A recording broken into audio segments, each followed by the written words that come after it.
Welcome back, everybody. Today I'm going to teach you how to rotate and auto-scale video clips in DaVinci Resolve.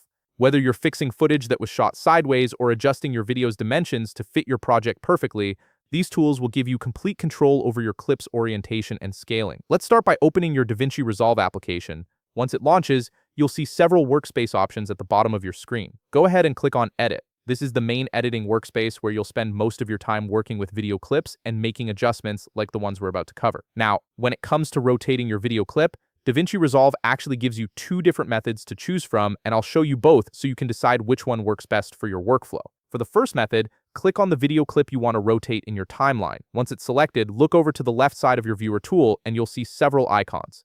Click on the rectangle icon, which is the transform icon. This opens up an interactive rotation tool that's quite intuitive to use. You'll notice a dot appears in the center of your video frame. Simply click and drag this dot and your video clip will rotate in real time as you move your mouse.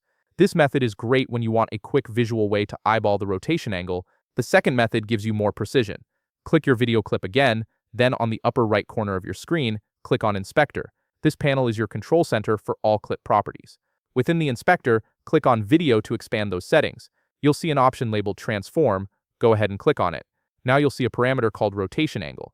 Here, you can either use the slider to rotate your clip smoothly, or if you know the exact angle you need, simply type the number directly into the field. This method is perfect when you need precise control, like rotating exactly 90 or 180 degrees. Now let's move on to auto-scaling your video clip.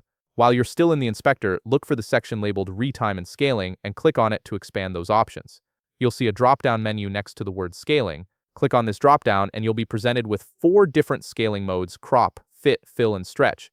Each one handles your video dimensions differently. Crop will maintain aspect ratio while removing edges, Fit ensures your entire video is visible, Fill scales to cover the frame completely, and Stretch distorts the video to match your project dimensions. Choose the one that best suits your creative needs. And that's it. You've successfully learned how to rotate and auto-scale your video clips in DaVinci Resolve using multiple methods. If you found this video helpful, please leave a like, subscribe, and see you in the next video.